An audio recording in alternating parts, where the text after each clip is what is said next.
할렐루야, 구약 강의 시간이 돌아왔습니다. 오늘은 모세 언약에 대해서 공부할 겁니다. 지난 시간까지 우리는 아브라함 언약에 대해서 공부했고, 이 아브라함 언약이 신약과 구약을 통틀어서 또 복음의 근간이 되는 새 언약을 이해하기 위해서 너무나 중요한 언약임을 공부했습니다. 오늘은 또 모세 언약을 공부할 건데요. 오늘부터 몇 시간이 될지 모르겠지만 이 모세 언약도 굉장히 중요합니다. 그런데 사람들이 이 모세 언약 때문에 이 복음과 모세 언약과의 관계를 많이 오해하는 일들이 많이 생겨나요. 그래서 이 모세 언약을 어떻게 이해하느냐에 따라서 지금 우리 신약 시대 복음 아래 살고 있는 크리스찬의 삶이 어떤 모습이어야 하는지를 우리가 잘 이해할 수 있게 됩니다. 이제 예를 들면 이제 구원파 이단이나 그렇게 극단적인 이단이 아니더라도 우리가 은혜 아래 있고 복음을 누리는 신약 시대의 성도이기 때문에 구약의 하나님의 그 수많은 계명들과 우리는 별 상관이 없다 이렇게 생각하는 사람들이 되게 많거든요.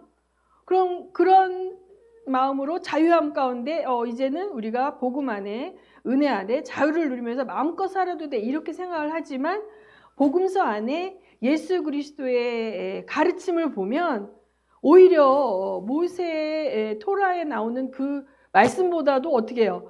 한 차원 더 높은 강한 수준의 높은 도덕성을 요구하는 말씀들이 나온단 말이죠. 그런 말씀들을 볼 때 이게 충돌하고 헷갈릴 수가 있지 않습니까? 그래서 여러분이 이제 이 모세 언약에 대해서 잘 이해를 하셔야 이 예수 그리스도의 그 강한 도덕성을 요구하는 그 말씀이 결코 복음과 무관하지 않고 언약과 무관하지 않고 이 모세 언약도 이제 그것과 연관이 있다라는 것을 여러분이 알 수가 있어요. 그래서 오늘 제가 하나의 도표를 그렸는데요. 제가 생각을 이제 하면서 이걸 어떻게 이해를 도울 수 있을까 하면서 이제 하나의 도표를 이제 그렸습니다. 그런데 오늘 강의 제목이 뭐죠? 다 같이 시작! 은혜 언약 안에 있는 모세 언약. 그래서 자, 우리가 여태까지 이제 언약을 배웠는데 처음에 우리 창조 언약은 뭐예요? 하나님이 창조하시기 전에 우리 인간을 하나님의 대리 통치자로 만들어서 통치를 맡기겠다라는 성부성자 성령 하나님의 그 다짐과 같은 말씀이었죠. 그것은 대상이 없었어요. 그 성부성자 성령 삼위 하나님께서 말씀하신 거죠. 근데 아담 언약은 어떻게 됩니까? 대상이 있어요, 없어요? 있죠. 아담에게 뭐라고 그랬어요? 타락 전에 아담에게는 너는 동산에 있는 모든 나무를 먹을 수 있으되 동산 중앙에 있는 선악과를 먹지 말라라는 하나님의 명령이 있었죠. 이것은 행위 언약이라고 배웠어요. 그런데 아담이 창조되었을 때 하나님이 지으신 모든 피조 세계의 것들을 누릴 수 있었다고 배웠습니다. 그렇죠? 아담이 6째 날 창조되었고 아담에게 주어진 에덴 동산은 완벽하게, 그렇죠? 그가 노동하지 않아도 과일을 따먹을 수 있고 너무나 아름다운 그러한 동산을 이제 경영하라고 물려받았잖아요. 그럴 때 하나님이 주신 하나의 명령은 뭐예요? 선악과를 먹지 말라. 그것을 우리가 행위를 요구하는 언약이다 해서 행위 언약으로 이제 우리가 공부했는데 그 테스트에 어떻게 아담은 실패했고 그 이후에 아담에게 하나님께서 약속하신 언약은 뭐예요? 여자의 후손과 뱀의 후손이 원수가 되고 여자의 후손이 뱀의 후손의 머리를 상하게 할 것이며 뱀의 후손은 여자 후손의 발꿈치를 상하게 할 것이다. 이건 뭐예요? 구속자를 보내주겠다는 약속이죠. 그렇죠? 아담에게. 그래서 이제 뱀에게 이제 종시토록 흙을 먹고 땅으로 기어다니며 저주를 받을지라 이렇게 말씀하시면서 아담 스스로 해결할 수 없는 죄의 해결책을 하나님께서 반드시 만드시겠다라는 다짐이자 약속이 아담 언약이에요. 그러면 아담은 죄를 지었지만 아담이 한 건 없어요. 그렇죠? 그래서 일방적으로 하나님께서 은혜로 구속자를 보내시겠다라고 일방적으로 선언하신 거예요. 그래서 아담 언약을 우리는 은혜 언약이다 이렇게 얘기를 해요. 그 다음에 아브라함 언약도 이제 우리가 쭉 세월이 흘려서 아브라함 언약은 이제 바벨탑 사건 이후에 시날 평지에 살고 있는 아브라함에게 일방적으로 하나님 찾아가셔서 너는 너의 본토 친척 아비 집을 떠나서 내가 지시할 땅으로 가라. 그리하면 내가 너의 이름을 창대케 하고 너로 민족이 되게 하며 그 다음에 뭐예요? 너를 축복한 자 축복하고 너를 저주한 자를 저주하겠다라고 말씀하시는 그 하나님의 나타나심으로 인해서 아브라함과 하나님의 동행이 시작이 되었고, 그렇죠? 첫 걸음이 시작이 되었고, 그 다음에 하란에서 데라가 죽고 가나안 땅에 들어간 이후에 하나님과 아브라함의 그 동행의 여정 가운데 우리 15장에 언약식을 하고 17장에 할례를 하는 사건, 22장에 뭐예요? 그 이삭을 이제 하나님께 바치는 테스트. 그래서 우리가 지난 시간에 제가 강조했죠. 그 행위적인 이삭을 바쳤기 때문에 하나님이 너 이제 봤더니 이삭까지 나한테 바쳤어? 깜짝 놀란 그게 아니라 그 이전에 이삭이 태어나기도 전에 아브라함이 무자할 때 내가 너의 씨로 하늘의 별과 같이 바다의 모래같이 번성케 하리라는 그 말씀을 아브라함이 믿음에 이것을 의로 여기셨다는 거예요. 그러니까 굉장히 중요하죠. 언약에 있어서 어떤 행위의 액션 이전에 중요한 건 뭐예요? 상호 신뢰라는 거예요. 특히 우리 믿음의 대상인 우리가 하나님을 어떻게 신뢰하느냐에 따라 하나님의 그 복이 우리에게 임하는 거예요. 아멘. 그래서 아브라함이 믿음의 조상이 된 것은 이삭을 바쳤기 때문이 아니라 그 훨씬 전에 이삭이 태어나기도 전에 무자할 때 내가 너의 자손을 바다의 모래같이 하늘의 별과 같이 하겠다는 그 말씀을 믿을 때 이것을 그의 의로 여기시니라고 나온단 말이에요. 그래서 여기서 이제 의롭다함을 받았지만 이 의롭다함을 증명하고 테스트하는 과정이 계속 진행되는데 파이널 테스트가 뭐였다? 파이널 테스트는 이삭을 바치는 거였어요. 근데 이삭을 바칠 때 아브라함이 울며 불며 바친 것이 아니라 그렇죠? 모리아산에 갈 때 그 종들에게 말하는 것을 통해서 아브라함의 믿음을 우리는 볼 수 있다 그랬죠. 우리가 저 산에 가서 이 아이와 함께 저 산에 가서 예배하고 어떻게 온다? 우리가 돌아온다는 거죠. 그래서 이삭을 번제로 바칠지라도 하나님께서는 이삭과 함께 돌아오게 하실 거라는 그 믿음이 있다는 거예요. 그래서 아브라함이 이삭을 칼로 내리칠 때 조금도 주저하지 않고 내리치려 했을 때 하나님께서 그 손을 잡으시고, 그렇죠? 어린 양을 통해서 이제 그 이삭을 번제물로 드리지 않는 그런 이제 걸 허락하셨고, 그래서 그것을 여호와 이레의 어린 양, 자 여호와께서 그가 준비하신다. 여호와 이레. 이것은 자 죄 없는 이삭이 번제물로 드려져야 하는 이 사건, 이 이벤트는 우리 성경을 읽는 우리 언약의 후손들에게 뭘 보여준다? 죄 없는 예수 그리스도가 오셔서 죄를 받으시고 전가받 우리의 죄를 다 짊어지시고 십자가에 죽으실 그 언약, 새 언약을 이루실 것을 리허설로 보여주는 거예요. 모형으로 보여주는 거예요. 자, 그래서 이 아브라함 언약이라는 것, 이 아브라함 언약과 하나님은, 그러니까 하나님이 아브라함과 맺은 언약은 지금도 상관이 있다 없다?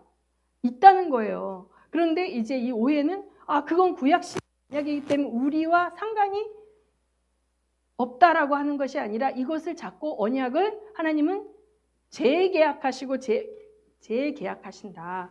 그것을 신학적 용어로 언약갱신이라고 그래.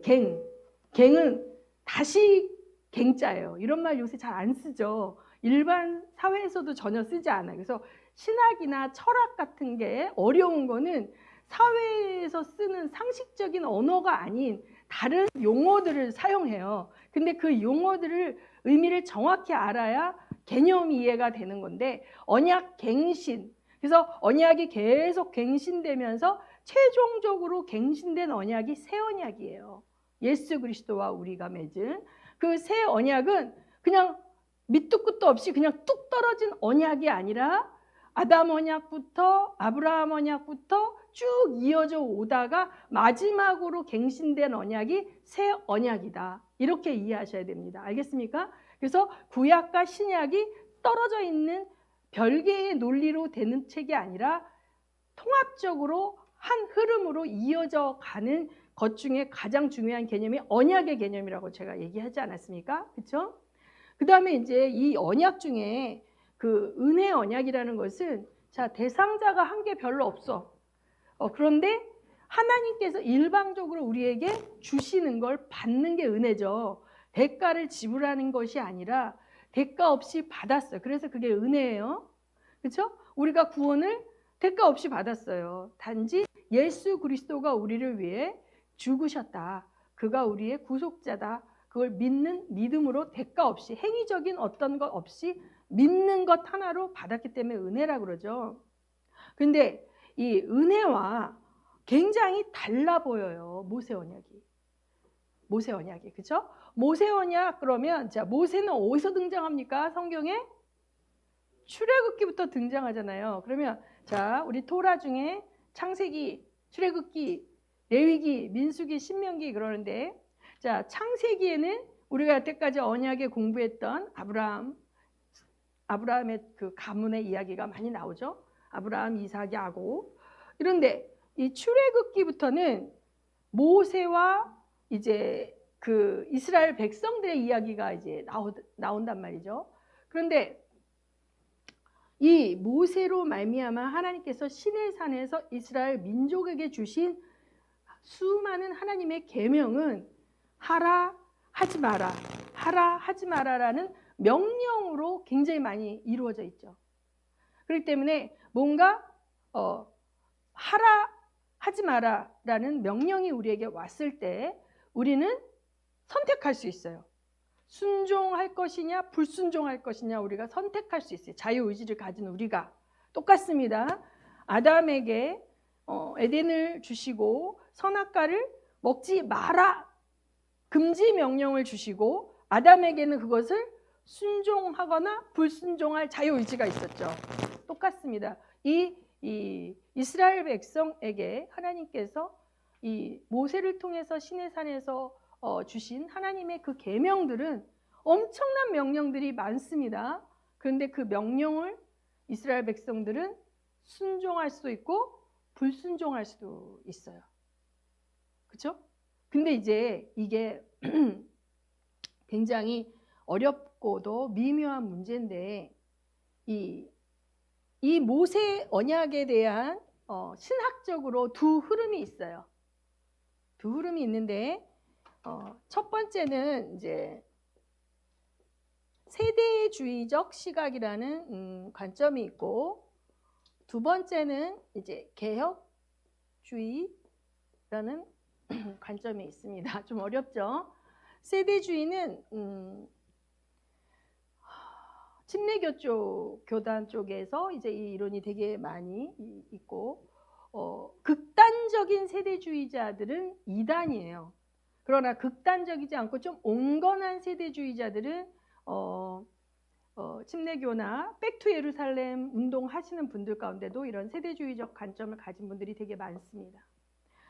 그 다음에 개혁주의 관점은 지금 제가 여러분에게 강의하고 있는 언약을 가지고 보는 관점이 개혁주의적 관점이에요. 그러면 이 세대주의적 관점과 개혁주의 관점의 가장 큰 차이는 뭐냐 하면 세대주의는 그러니까 세대별로 구원의 방편을 다르게 이해한다. 그러니까 세대별로 구원의 방법이 다르다라고 이해하는 거예요. 그래서 아주 러프하게 구약의 구원의 방법은 율법을 지킴으로 구원을 받았고 신약의 구원의 방법은 예수를 믿음으로 구원을 받는다. 이것이 아주 러프하다면 더 극단적인 세대주의는 아주 더 잘게 쪼개요. 아담에서부터 아브라함까지, 아브라함에서부터 모세까지, 모세에서부터 왕국시대, 왕국에서부터 또 이제 그 신약시대까지 이렇게 다 디테일하게 쪼개는 게 극단적 이제 세대주의예요. 근데 이제 일반적이고 보편적인 세대주의는 구약과 신약을 그렇게 나눈 거예요. 구약의 구원의 방법은 율법이다. 신약의 구원의 방법은 믿음이다. 예수를 믿는 것이다. 그래서 구약은 율법인데 신약은 은혜다. 복음이다. 이렇게 많이들 보고 있어요. 제가 대학교 때 다녔던 교회와 대학교 때 제가 평신도 때까지 알았던 것도 사실은 이런 관점이었거든요. 그래서 구약을 왜 읽어야 돼? 막 이런 거 있죠. 구약이 이거 아니 우리가 은혜로 구원받았는데 왜 내가 이스라엘의 역사를 공부해야 돼? 왜 이스라엘의 아주 5,000년 전에 그 왜 구약시대 이스라엘 왕국을 만들기 위한 법을 왜 내가 공부해야 돼? 막 이런 생각이 들겠죠. 그런데 아직도 많은 사람들이 여러분 그렇게 생각한 사람들이 많다는 거예요. 이런 관점에서 또 극단적으로 나가면 구약 무용론, 구약 의미가 없어. 우린 신약시대의 백성이니까 구약 알 필요 없죠. 구약 무용론 이런 걸 주장하시는 분들도 심지어 있다는 거죠. 그렇다면 하나님께서 그렇게 무용하다면 우리에게 왜 성경에게 구약을 주셨겠어요? 그렇죠? 그리고 구약의 분량이 신약보다 2배 정도 많잖아요. 그래서 이 세대주의적인 그 오해가 이제 구약 무용론까지 가게 되고 예수 이외에 다른 이름을 주신 적이 없다라는 이 말씀 때문에 이제 구약의 이스라엘 극단적으로 이제 그렇게 되면 이제 차차 공부하겠지만 오해가 많이 생길 수가 있어요. 그런가 하면 이제 개혁주의의 관점은 제가 여러분에게 계속 설명하고 있는 언약의 관점에서 보고 있는 거예요. 근데 언약이 어떻게 된다? 계속 재계약되고 재계약되고 재계약되죠. 아브라함하고 언약을 맺으셨지만 아브라함은 죽었잖아요. 아브라함이 죽을 때 뭐라 그래요? 너는 죽어 조상들에게로 돌아갈 것이요. 너의 후손들과 내가 이 계약을 이행하겠다는 거예요. 너의 후손들은 430년 뒤에 이 땅으로 돌아오겠다. 그러니까 내가 너에게 이 땅을, 가나안 땅을 너에게 기업으로 주겠다고 하는 약속은 네가 받는 것이 아니라 뭐예요? 너는 약속을 계약서만 받았어. 계약서만 받고 너는 살다 죽었지만 너의 후손들이 이 땅을 진짜 살게 되는 거는 430년 뒤에 올 네 자손들이 사는 거예요. 그러니까 우리 인간은 유한하기 때문에 죽잖아요, 자꾸. 그렇기 때문에 계약은 자꾸만 어떻게 돼? 갱신돼야 돼. 인간의 생명이 유한하기 때문에 갱신돼야 돼요. 첫 번째는. 두 번째는 뭐냐면 인간이 자꾸 언약을 어떻게 어기잖아요. 깨져버리는 거야. 이 언약이 깨져버리니까 깨진 채로 놔둘 수가 없죠. 하나님 입장에서는. 그렇기 때문에 하나님 다시 재계약을 하실 수밖에 없는 거예요. 그런 관점에서 이제 언약이 계속적으로 재계약되어지는 것으로 보는 것이 개혁주의의 관점이라는 거예요. 그러면 이 개혁주의의 관점에서 가장 중요한 모세 언약의 위치를 보기 위해서 제가 이걸 그렸어요. 이 그림을. 자, 아담 언약의 창조 언약에 보면 자, 하늘의 것, 땅의 것 모든 것을 인간이 다스리게 하자 그랬죠. 하나님께서. 그래서 지금도 사실은 인간이 모든 피조물 중에 가장 월등한 위치를 차지하고 있어요. 그렇죠? 악인이나 의인이나 할 거 없이 맹수조차도 인간은 다스릴 수 있지 않습니까? 힘으로 치면 호랑이나 뭐 이런 곰이나 이러한 동물보다 인간이 훨씬 힘이 약하지만 우리에게 하나님이 주신 그 다스리는 권세 때문에 우리의 지혜를 사용해서 맹수들을 조련하고 우리가 지금 이 시대에도 뭐 서커스나 이런 데서 보면 맹수들이 인간의 말을 듣지 않습니까? 또 동물원에 뭐 사파리 같은 데 가서도 이렇게 있고요. 가끔 보면 그 서양의 갑부들 막 이런 사람들은 자기 집에서 막 이런 퓨마 같은 거를 뭐 애완견처럼 뭐 키우는 그런 영상도 가끔 있더라고요. 자, 그래서 이 그 창조 언약의 그 효과는 죄로 인해 타락한 이 세상에 아직까지도 남아있다, 남아있지 않다. 남아있다라는 것입니다. 그 다음에 이 아담 언약은 뭐예요? 여인의 후손을 보내서 사단의 그 뱀의 후손의 머리를 박살내겠다. 이 구세주가 와서 이제 우리에게 주어지는 언약의 효과는 전 인류에게 사실은 다 혜택이 되는 거예요. 근데 혜택을 못 받는 이유는 뭐예요? 그걸 믿지 않기 때문이죠. 그 언약의 효과를 믿지 않기 때문이에요. 자, 아브라함의 언약이 뭐예요? 하나님께 선택을 받았죠. 아주 구체적인 언약의 파트너로. 그래서 아브라함이 하나님의 명령에 순종해서 가나안 땅으로 갔고 순종했을 때 아브라함의 이름을 창대하게 하고 민족으로 만들어주겠다고 하신 하나님의 약속을 하나님 지켜주셨죠. 그래서 모세의 출애굽기에 보면 아브라함의 그 자손이 이제 민족이 됐잖아요. 민족이 됐어요. 그리고 아브라함을 축복하는 자를 내가 축복하고 아브라함을 저주하는 자를 내가 저주한다고 하셨는데, 이 이스라엘 사역하시는 분들이 이거 굉장히 많이 강조하시는 게, 실제적으로 저 그런 간증을 굉장히 많이 들었거든요. 이제 우리 교회는 이스라엘 회복에 대한 사역을 중점적으로 하고 있지는 않죠. 그냥 서진 선교의 이제 하나의 맨 마지막 종착지인데, 어떤 교회들은 하나님이 유대인을 돕고 유대인을 이렇게 서포트하고 이런 사명을 맡긴 교회들이 있더라고요.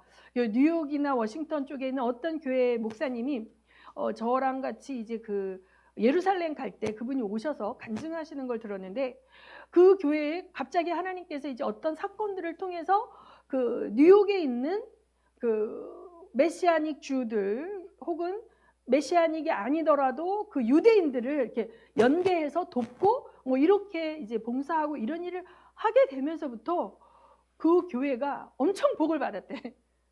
그래서 뭐 물질적으로 복을 받고 어려움이 있던 자들이 뭐 이렇게 하여튼 그런 어떤 그래서 그 창세기 12장 1, 2, 3절의 말씀을 체험적으로 경험하시는 분들이 꽤 계시더라고요. 그리고 어쨌든 이 아브라함의 언약은 제가 지난번에 얘기했던 것처럼 우리가 선교적 관점에서 모든 민족에게 제자 삼으라는 예수 그리스도의 이름을 가지고 모든 열방에 나가서 우리가 복의 통로가 되기 때문에 우리가 아브라함의 후손이죠.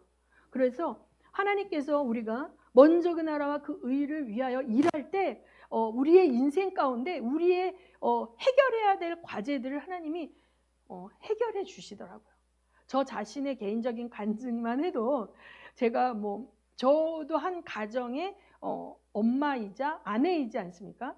그리고 이제 저에게도 가족이 있어요. 남편도 있고 자녀들이 있어요. 그러면 저 개인적인 기도 제목 가운데 자녀들의 직장 문제, 그렇죠? 또 집을 사고 파는 문제, 제가 이 세상에 살아가면서 해결되어야 할 문제들이 있지 않겠습니까? 근데 저가 그거 기도 제목이죠. 기도했어요. 그런데 그 응답이 언제 왔냐면 항상 선교지 갔다가 돌아오면 그게 딱딱 해결이 돼 있었어요. 그러니까 먼저 그 나라와 그 일을, 제가 이곳에서 아들을 취직하기 위해서 애가 원서를 넣었지만 제가 어떻게 할 수 있는 건 없죠. 기도밖에 할 수 없어요. 그냥 기도만 했어요. 그런데 제가 선교지에 가야 할 상황이 돼서 갔다 왔습니다. 몽골을 갔다 왔고 또 타직을 갔다 왔습니다. 근데 갔다 와서 제가 듣는 소식은 큰아이가 미국에서 취업이 됐다는 소식을 듣습니다. 또 작은아이가 군대에 장교가 합격했다는 소식을 듣습니다. 또 취업이 됐다는 소식을 듣습니다. 그러니까 이게 제가 그거를 조건을 한 건 아니에요. 하나님에게 이건 기브 앤 테이크 이건 아닙니다. 어떤 사람들 잘못 이야기해서 하나님께 수입이 100만 원인데 20만 원 11조 드리면 하나님이 수입을 2배로 늘려준, 하나님하고 이렇게 하나님을 컨트롤 조정하려고 하는 간증 옛날에 많이 들었습니다. 그건 아닙니다. 그건 아닌데, 자, 이게 아다르고 어다르고 아주 미묘한 순서의 차이예요. 저는 제가 선교지 다녀올 테니 우리 아이 이번에 취업시켜 주세요 이렇게 하고 갔다 온 게 아니에요. 그것을 그냥 하나님께 맡겼습니다. 그리고 그 직장에 이 아이가 들어가는 것이 화인지 복인지도 사실 몰라요. 얼른 생각하기에는 빨리 취직되는 게 복인 것 같지만 궁극적으로 이 아이가 적성에 안 맞는 회사에 들어가는 것보다는 이 아이를 위해서 평생 잘 이 아이가 할 수 있는 직장에 들어가는 게 맞을 수도 있잖아요. 내가 원하는 게 A라는 직장인데 B라는 직장이 이 아이에게 더 맞을 수도 있거든요. 그래서 실제적으로 우리 작은 아이가 A라는 직장을 원했지만 A라는 직장이 안 되고 B라는 직장이 됐어요.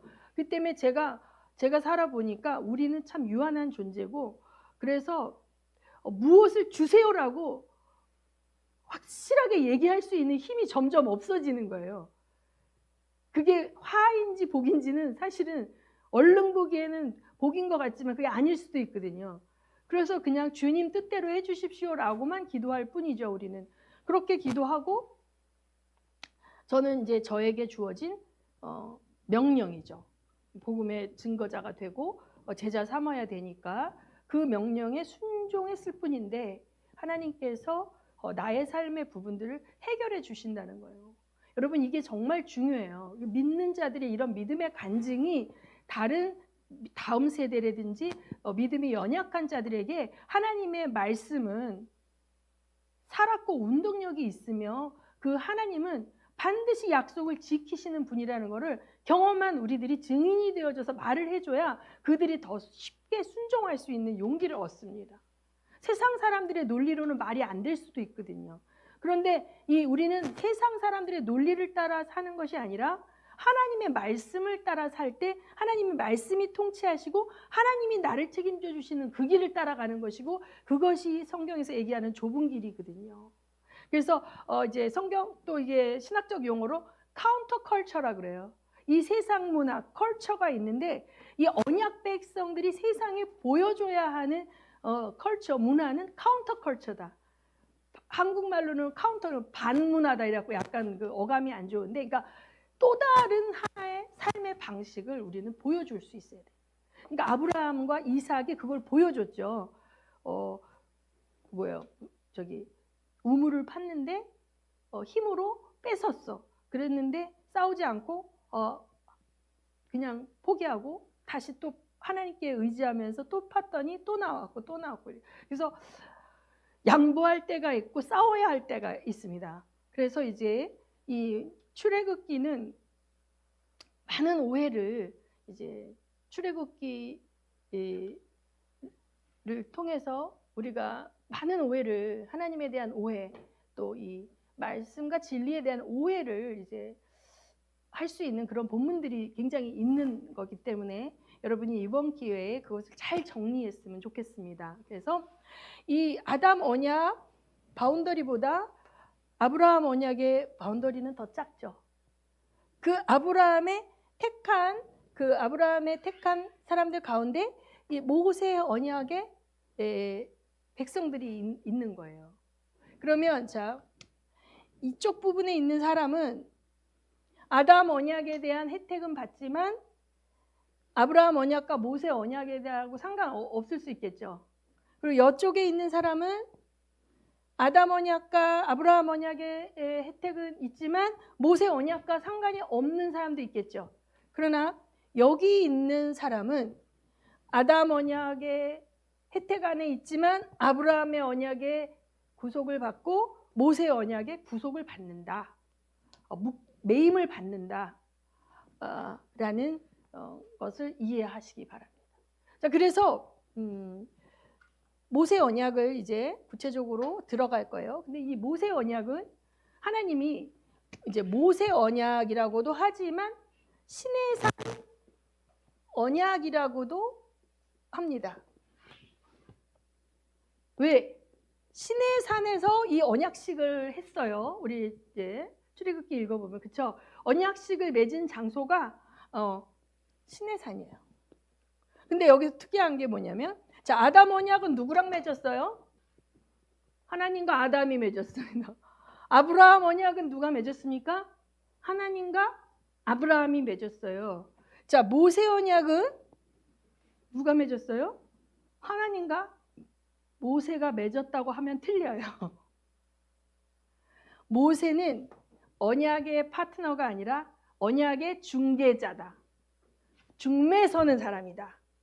그러면 모세 언약은 모세가 굉장히 주도적인 역할을 많이 했죠. 왔다 갔다 하면서 하나님과 누구 사이를? 이스라엘 민족 혹은 히브리 민족 사이를 왔다 갔다 하는 거예요. 결혼을 하려면 중매자가 A와 B 사이를 왔다 갔다 하면서 이게 일이 성사되도록 하는 것처럼 하나님과 이스라엘 민족이 새롭게 언약을 맺어야 되는데 그 대표되는 모세를 통해서 그 하나님의 메시지를 전달하고 또 이스라엘의 그 상황을 하나님께 아뢰면서 중보하고 이런 역할을 모세가 했어요. 그래서 모세는 언약의 파트너가 아니라 언약의 중개자라는 거 여러분이 이해하셔야 돼요. 그래서 모세 언약이라고는 하지만 사실은 이 언약은 하나님과 이스라엘 백성이 맺은 언약이다. 그리고 시내산 앞에서 이제 맺었는데, 그렇죠? 그 하나님의 그 말씀을 받고 하나님과 커뮤니케이션 하러 그 시내산에 올라가는 거를 이스라엘 백성들이 두려워했기 때문에 모세가 대표로 올라갔죠.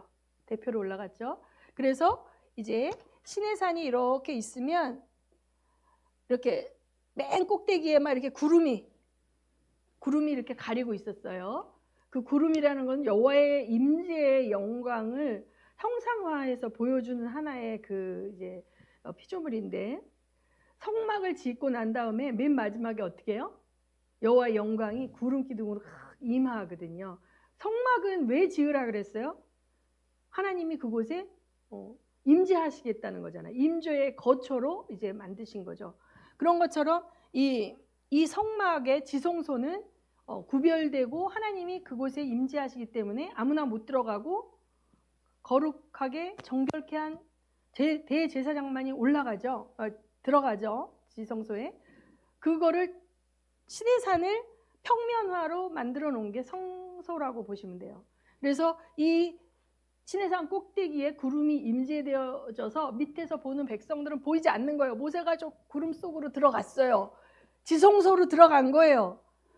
이 지성소, 하나님이 임재하고 가신 그곳에서 하나님과 교통하고 모세가 이제 거기서 십계명의 돌판을 받아가지고 이제 내려오는 거죠. 그러면 이 백성들이 여기서 있고 70 장로들이 그 다음번에 더 근접하여 있는 그런 모습은 많은 이제 예레미야서 또 이렇게 에스겔서에 보면 이거는 결혼식으로 비유되고 있습니다. 결혼식. 그래서 이 모세 언약은 하나님과 이스라엘 백성의 결혼 언약이라고 이제 보시면 돼요. 이해가 제일 잘 될 거예요. 왜냐하면 결혼 언약이라는 거는 구속력을 갖는다. 그러니까 구속력을 갖는다는 거는 뭐냐면, 요새 여러분들 언어로 보면 어떤 연예인이 결혼을 했어. 그러면 뭐 품절남이 됐다. 뭐 이렇게 얘기하더라고요. 그러니까 한 사람이 한 여자의 남편이 되었어요. 그러면 다른 여자의 남편은 될 수가 없는 거죠. 그러면 이 구속력이란 말은 이 남자는 이 여자에게 구속력이 있는 거예요. 또 이 여자는 이 남자에게 구속력이 있는 거예요. 그러니까 하나님이 지으신 결혼은 한 남자와 한 여자의 결혼을 지으셨어요. 하나님이. 그렇죠? 그런데 우리가 죄로 말미암아 벌써 창세기에서 라멕 때부터 1부 2처가 나오지 않습니까? 라멕이 처 둘을 가지고, 아브라함도 또 이제 씨를 받기 위해서 하갈을 드리고, 야곱도 그 라반의 농간으로 레아를 끼어 팔게 하죠. 라헬을 팔다가 끼어 팔기로 1+1으로 팔아가지고, 그래갖고 이제 이렇게 되고, 이로써 일부 다처가 이제 우리 역사 가운데 나오지만 하나님이 설계하신 결혼은 그게 아니거든요. 그래서 한 남자와 한 여자의 결혼이 하나님이 설계하신 결혼인 거예요. 그래서 결혼 언약은 한 남자가 한 여자만을 사랑해야 되고, 한 여자가 한 남자만을 사랑해야 되고, 또 서로 한 몸이 되는 것도 하나님이 허락하신 성관계는 결혼 언약 안에서 부부 간에만 허용되는 거예요. 이게 성경에서 말씀하시고 우리를 지으신 하나님이 정하신 법칙이거든요. 근데 지금 너무나 많은 발전과 문명이 이렇게 된 이 시점에서 그런 이야기를 한다면, 지금 조선시대야 막 이렇게 얘기하죠. 지금은 프리섹스 시대고, 뭐 지금 뭐 이렇게 차별금지법이라든지 뭐 이런 곳에서 또 차별금지에서 나오는 게 뭐냐면, 나이, 연령, 성별, 뭐에 의해서 차별받지 않는다는 거예요. 그러면 연령에 의해서 차별받지 않는다. 그렇게 하면 나이가 어리다 그래서 성적인 자유를 누릴 권한을 차별받지 않는다. 이렇게 되게 되면 미성년이라 할지라도 성적으로 뭐예요? 뭐 이렇게 할 수 있다는 거예요. 그러면 미성년이 결혼하지 않잖아요. 결혼을 해야만 하나님께서 이 생육하고 번성하고 땅에 충만하기 위해서 이걸 허락하신 생식의 방법인데, 인간은 하나님을 따라 형상을 따라 모양을 따라 지음받은 피조물이기 때문에 가정이라는 사회 안에서만 그것을 하도록 허락하신 거예요. 동물과 구별하여서. 그렇기 때문에 이 가정을 통해서 하나님은 또 보여주고 싶으신 게 있으신 거예요. 성부, 성자, 성령 하나님의 사랑과 은혜를 가정이라는 이 하나님이 지으신 이 공동체 속에서 사랑을 받고 자라게 자녀를. 동물들은 물론 기본적으로 모성을 하나님이 심어 놓으셨기 때문에 동물들이 특히 어미들이 젖을 먹일 동안까지는 강한 모성으로 돌보지 않습니까? 돌보는데 그 기간이 끝나면 어미와 새끼 간에도 못 알아보는 경우도 있더라고요. 못 알아보는 경우도 있어요. 그런데 사람은 그렇지 않죠. 그 죽을 때까지 우리는 부모님을 공경하고 또 자녀들을 또 사랑하고 자녀들이 독립하고 성장해도 그 자녀들을 위해서 계속 기도해주고 이럴 수 있지 않습니까? 어드바이스 해주고. 그래서 이 생육하고 번성하기 위해서 하나님이 허락하신 이 성관계가 또 즐거움을 갖도록 허락하신 거예요. 그러니까 이 즐거움이 옵션인 거예요, 사실은. 더 중요한 것은 생육하고 번성하고 가정 안에서 하나님의 사랑을 보여주는 것이 더 중요한 하나님의 뜻인데 이걸 다 없애버리고 거기서 하나님이 옵션으로 주신 즐거움만을 추구하겠다는 거예요. 그래서 이게 너무 무섭게 되어졌어요. 왜냐하면 살인하는 법이 돼버리는 법들이 지금 막 특히 자유민주주의를 표방하는 서구 혹은 미국 국가들 가운데서 그 임신 후기에 태아를 죽일 수 있도록, 그러니까 내가 원치 않는 임신이 됐는데 내가 이 아이를 왜 키워야 돼? 그러니까 나는 이 아이를 낙태하겠어 라는 선택을 그 산모에게 부여하는 거죠. 그렇게 되면 이 태중에 있는 아이는 살인당하는 거잖아요. 근데 이것을 그 여성의 자유와 인권을 보존한다고 하면서 이 법을 이제 굉장히 이제 강조하고 있거든요. 진보 쪽의 정치인들이나 그런 정당에서. 근데 이게 너무 웃긴 게 그 태아의 인권은 존중하지 않는 거예요. 태아를 인간으로 생명으로 보지 않는 거예요. 근데 여러분 그 영상을 제가 봤거든요. 이 태아가요, 이제 그 뱃속에서 움직이는 그걸 촬영한 건데요. 이 아이를 죽이려고 유산하려고 이제 기구가 들어가잖아요. 그럼 얘가 도망 다녀요. 태중에서 무슨 이렇게 집게 같은 거 집어넣어가지고 그걸로 머리를 팍 터뜨려가지고 죽이는 건데 이 아기가 막 살겠다고, 저 그거 보고 엄청 울었습니다. 그 아이가 살겠다고 이게 본능적으로 그 집게 같은 게 이렇게 건드려지는 거를 이렇게 피해 다녀요. 근데 그걸로 집어넣어서 팔다리를 부러뜨리고 뽀개가지고 머리도 뿌개고 이렇게 해서 심장이 멈출 때까지 한 다음에 그걸 빨아내는 거예요. 무슨 암덩어리 제거하는 것처럼 태중의 생명을 그렇게 제거하는 게 낙태인데, 후기 낙태는 6개월 이상이 되면 이미 다 사람의 모습을 다 갖고 있지 않습니까? 그리고 어떤 신학적 견해는 그 태아가 6개월 이상이 되면 엄마로부터 영도 분리가 되어져서 그 아이도 개체적으로 영을 갖는다라는 그런 주장을 하는 이유가 뭐냐면, 우리가 누가복음에 보면 그 가브리엘 천사가 마리아에게 찾아왔어요. 그래서 마리아에게 찾아와서 이제 은총이 가득한 자여 너에게 성령으로 말미암아 잉태할 것이다 라고 얘기하니까, 제가 남자를 알지 못하는데 이 일이 어떻게 일어납니까 했을 때 성령께서 너를 덮으리니 네가 그로 말미암아 이렇게 될 것이다 라고 예언하니까 주님의 뜻대로 이루어지다 이렇게 얘기했어요. 이거 엄청난 일이죠. 정운한 여자가 임신을 하게 되면 그 당시 돌로 맞아 죽는 시대인데, 그래서 마리아가 그렇게 되면서 예를 들어주죠. 너의 친척 엘리사벳도 나이 많아 임신하지 못했으나 임신하였다 이렇게 가브리엘이 얘기를 해주거든요. 그러니까 가브리엘이 떠난 다음에 어떻게 합니까? 마리아가 엘리사벳을 찾아가잖아요. 그 엘리사벳을 찾아갈 때 그 당시 6개월 전에 임신한 엘리사벳은 태중에 세례 요한을 임신하고 있었단 말이죠. 그랬는데 이 어찌된 일인가, 내 주의 어머니가 모친이 들어오니 태중에서 내 아이가 뛰놀더라 이렇게 얘기하는 거예요.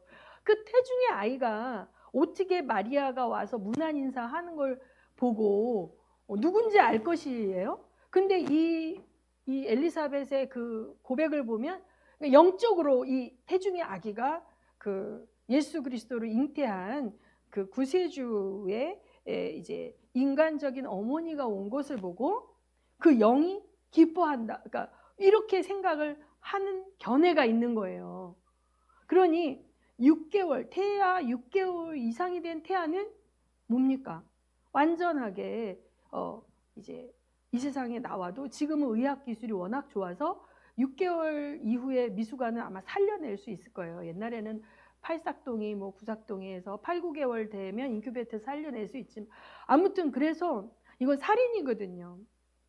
그래서 우리가 이제 굉장히 하나님의 그 말씀을 우리 크리스찬들 언약 백성들은 아주 중요하게 여겨야 돼요. 그래서 한 남자와 한 여자의 결혼 안에서 허락되어진 것이 성적인 것이다. 여러분은 이제 그거를 명심하시기 바랍니다. 세상이 어떻게 바뀌어도. 그래서 뭐냐면요. 그거 어기잖아요. 어기고 내가 그게 무슨 소용이 있어. 내 마음대로 살 거야. 그렇게 하면 사람이 행복해질 것 같잖아요. 행복해지지 않아요. 불행합니다. 제 친구 한 명은 그 온누리교회에서 미혼모 사역을 해요. 그러니까 내가 중학생이야. 내가 고등학생이야. 근데 뭐 어른들만 그럴 수 있어. 나 아는 사귀는 오빠하고 뭐 이렇게 했는데 임신이 됐네. 그러니까 이제 뭐야? 오빠가 버렸어, 얘를. 안 만나. 그리고 얘는 그 아이를 이제 어떤 아이들은 그 아이가 임신돼서 막 날딸이 다 돌아왔을 때까지 모르는 아이도 있어요. 너무 철이 없어갖고. 그 엄마한테 쫓겨나고 막 그런 아이들은 또 되게 가정이 깨어진 가정인 경우가 되게 많거든요. 근데 얘 안에 그 생명을 잉태한 아이가 느끼죠. 생명을 뱃속에서 있는 거를. 애가 이렇게 꿈틀꿈틀하면서 태동도 하고 이러거든요. 그래서 낳기로 결정을 하는 거예요. 그 낳기로 결정을 해서 이 아이가 이제 일정 기간 동안 보호를 받으면서 아이를 낳잖아요. 엄청나게 고생해야 되잖아요. 아이를 키워내는 거며 이렇게 하면. 그래서 아이를 우리 인간이요, 하나님께서 가정을 만드시고 가정 안에서 이 성을 허락하신 이유는 하나님이 인간은요 아주 오랫동안 사랑을 받도록 그렇게 만드셨어요. 강아지는 아니고 망아지가 뭔지 알아요? 말새끼. 송아지, 망아지는 제가 볼 때 태어나자마자 뛰어다니는 것 같더라고요. 그렇죠? 이렇게 금방 이렇게 일어나서 이렇게 근육에 이렇게 힘이 들어가서 얘네들이 이렇게 돌아다니는 거예요. 그런데 사람의 자녀는 자기 발로 걸으려면 1년 걸려요. 2발로 걸으려면. 4발로 걷다가 2발로 걸으려면 1년 걸리는데 그 1년 태어나서요 도와주지 않으면 이 아이는 죽습니다. 그러니까 가장 무력한 모습으로 태어나는 게 인간의 악이에요. 그래서 전적인 사랑으로 돌봐야만 이 아이가 점점 역할을 할 수 있게 만들었거든요. 하나님이 우리를 그렇게 만드셨어요. 가정에서 그렇게 전적으로 도와줄 수 있도록. 근데 뭐 쥐, 다람쥐 막 이런 애들은 놔놓고 엄마가 잡아 해도 지네들이 어떻게 살아나는 거죠. 이게 달라요. 그래서 이 하나님은 우리에게 육적인 사랑뿐만 아니라 정서적인 사랑, 우리의 혼과 영이 사랑을 받고 사랑을 느끼고 행복해하고 이러한 교감할 수 있는 인격체로 만드셨기 때문에 가정이라는 공동체 속에서 깊은 사랑과 돌봄을 받고 양육되어지도록 설계하셨어요. 그런데 그 설계 하나님의 뜻과 상관없이 내가 쾌락만을 위해서 성관계를 가졌는데 임신이 됐어. 근데 어찌어찌 하다 보니까 이 아이를 낳았는데 내가 이 아이를 사랑을 줄 수 없는 환경인 거예요. 가정도 없어요. 남편도 도망갔어요. 돈도 없어서 아이 분유도 못 사고 기저귀도 못 사. 이렇게 되면 이 아이를 버리잖아요. 막 뭐 베이비 박스 같은 데도 버리기도 하고. 그렇기 때문에 이 좌파나 진보에서 얘기하는 무한 성의 자유라는 거는 태어나는 아이도 너무 불행한 거죠. 사랑을 받아야 되는데 못 받고 베이비박스에 버려질 수 있는 가능성이 굉장히 많습니다. 미성년자 가운데서 태어나거나 이렇게 되면. 그러고 이 너무 어린 나이에 열 몇 살에 엄마가 된 아이도 그 열 몇 살에 또 누려야 할 어떤 그 자기의 적인 기쁨과 즐거움, 동료들과 나눠야 될 이런 것도 없이 갑자기 미혼모가 돼가지고 또 얘가 망가지는 거죠. 그래서 그 결과로 낙태를 허용하자. 그럼 낙태를 허용하면 그 태중의 생명은 살인당하는 거죠. 살해당하는 거죠. 살인자가 되는 거예요. 그러면 이런 법들이 얼마나 무섭습니까? 하나님의 십계명을 다 어길 뿐만 아니라 그걸 어긴 자들이 행복할 것 같지만 결국은 안 행복해요. 이 세상에서 육적으로도 안 행복하고요. 영적으로는 하나님 앞에 나중에 섰을 때 살인자로 심판받는 거예요. 무섭죠? 무섭습니다. 그렇기 때문에 우리가 하나님의 말씀과 율법이 우리를 옥죄는 어떤 족쇄 같아도 궁극적으로는 우리의 영과 혼과 육을 행복하게 하는 말씀이라는 거 여러분이 믿으셔야 됩니다. 아멘. 네, 그래서 조금 쉬었다 하겠습니다. 네.